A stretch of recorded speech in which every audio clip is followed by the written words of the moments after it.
Are you making a Jurassic World video just because there's a new sequel out and you're trying to appease the algorithm? Are you judging me? Are you so preoccupied with whether you could that you didn't stop to think whether you should?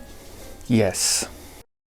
All of the dinosaurs in Jurassic Park are Northern Hemisphere dinosaurs. In fact, all of the dinosaurs that you think of when someone says dinosaur are probably Northern Hemisphere dinosaurs. T-Rex, Triceratops, Iguanodon, Stegosaurus, all of the famous ones. But here's the thing, the Southern Hemisphere has some incredible dinosaurs too. So today we're going to conduct a bit of a thought experiment and see if we can recast the dinosaurs from the original Jurassic Park with Australian dinosaurs. Let me know in the comments if you agree with my choices. Let's start the tour. Hold on to your butts.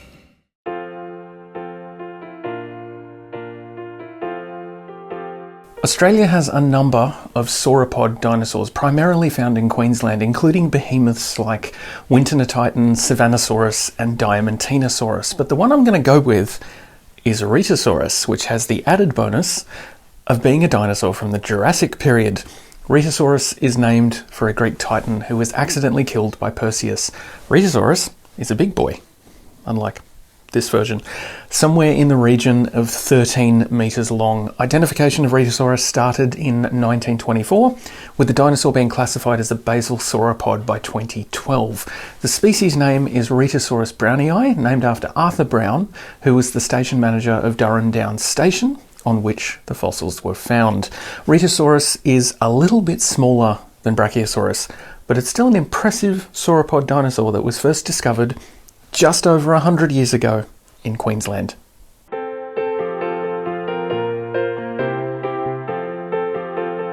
Parasaurolophus didn't have much of a role in the original Jurassic Park, apart from a bit of background extra work in this scene and appearing on the mural in the visitor centre. But it was still a dinosaur that they lovingly recreated for the film. Parasaurolophus is a hadrosaur, or a duck-billed dinosaur. Australia doesn't really have any hadrosaurs, but it does have an abundance of iguanodontid dinosaurs, which aren't too far removed, at least by their ecological niche. They're both categories of stocky, solid, bipedal, herbivorous dinosaurs of comparable size. So I would replace Parasaurolophus with Fostoria dimbungunmal, which is an iguanodontid dinosaur discovered at Lightning Ridge by Greg Foster, which I've made a video about right here. Fostoria is pretty similar to Muttaburrasaurus from Queensland, but we are going with Fostoria for sure.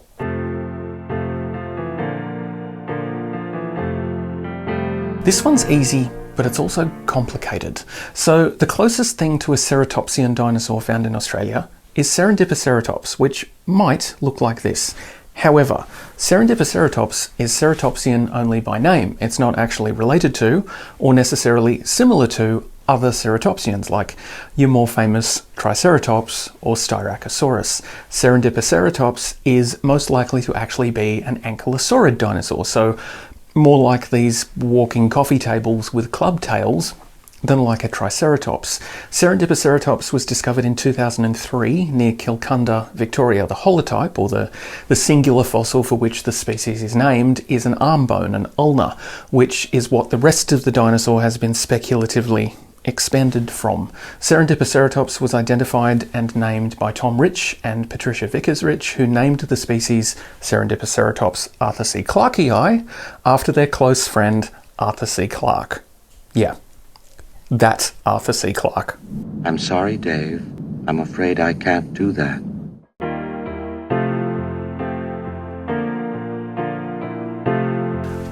I'm going to cheat a little bit on this one because my choice is not an Australian dinosaur, but it is a Southern Hemisphere dinosaur, and probably not one that you've heard of, so I hope that's cool. Alongside Dilophosaurus, with its scientifically questionable spitting habits, although maybe not.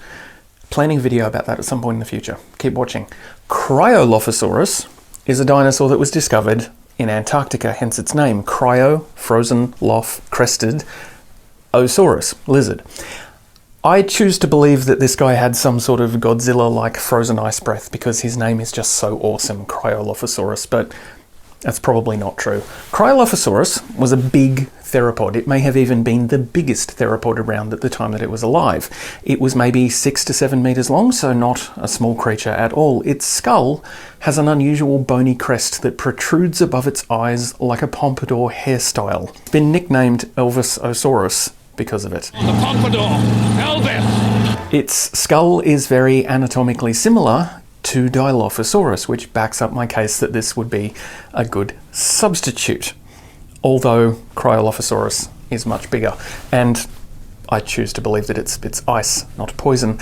No evidence of frills on Cryolophosaurus, but there's also no evidence of frills on Dilophosaurus either. That's all Hollywood.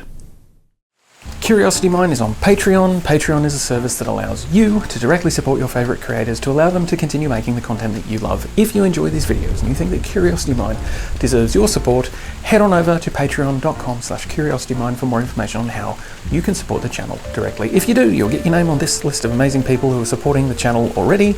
So head to patreon.com/curiositymine or curiositymine.com/Patreon. Both of those will get you there. But for now, let's get back to Jurassic Park.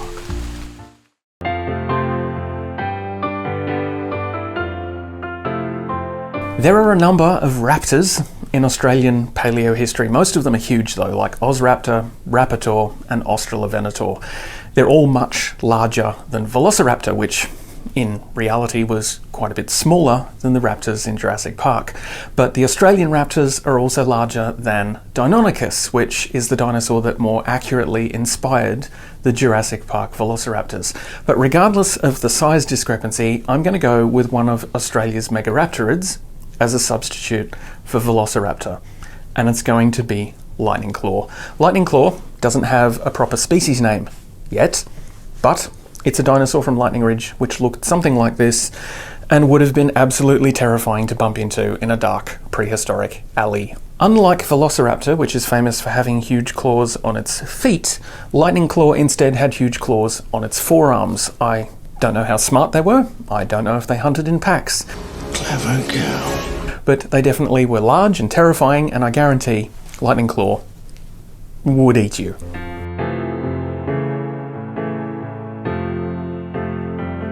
This one is surprisingly difficult, and I have to use the same toy twice, because most of the large theropod dinosaurs from Australia are megaraptorid dinosaurs, or just really big raptors.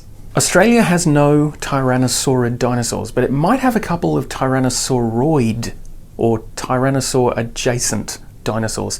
Back in 2010, Dr. Tom Rich was doing research into a fossil found at Dinosaur Cove in Victoria, which, based on the anatomy of a foot bone, might be a tyrannosaurid dinosaur, making it the southernmost tyrannosaur so far discovered, after a weird and wacky one found in China some time before. But it's not formally identified, it doesn't have a species name, and it's all very vague and inconclusive. There is also Gallimimus, which may or may not be a tyrannosaurid dinosaur as well. But if so, it's a very small one. So if I had to recast the T-Rex from Jurassic Park with an Australian dinosaur, I'd probably have to go with something like Australovenator, which is still a megaraptorid and not a tyrannosaur, but maybe this foot bone from Victoria might be a better substitute if it turns out to be a cousin of the T-Rex. Australovenator was a 6-metre bipedal carnivore from Queensland. It was described in 2009, and its name means southern hunter.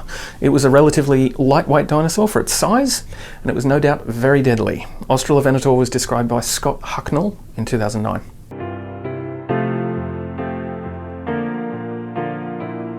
And finally we have Gallimimus. Gallimimus, or the chicken mimic, was an ostrich or emu-like theropod dinosaur. Gallimimus was likely an omnivore, eating both plant and animal material for nutrition. Australia doesn't really have anything that fits that exact description, but what we do have is a grouping of small to medium-sized ornithopod dinosaurs like Quantosaurus, Weewarrasaurus, and Leilanosaura. Did they flock in herds like Gallimimus? I don't know, but they do appear to have lived in family groups, probably for safety in numbers, so that's something. Check out this video for more information on Weewarrasaurus from Lightning Ridge. So those are my picks for the Southern Hemisphere dinosaurs that I think should replace the more famous Northern Hemisphere dinosaurs in Jurassic Park. And I hope this has also been a fun exploration of Southern Hemisphere dinosaurs and Australian dinosaurs. I really enjoy the fact that our dinosaurs fit all of the same ecological niches as their Northern Hemisphere counterparts, even if a few of them are very different types of dinosaurs. It's a fun study in convergent evolution, and it's quite similar to how modern Australian marsupials also fit into the same ecological niches as Northern Hemisphere mammals and mammalian predators.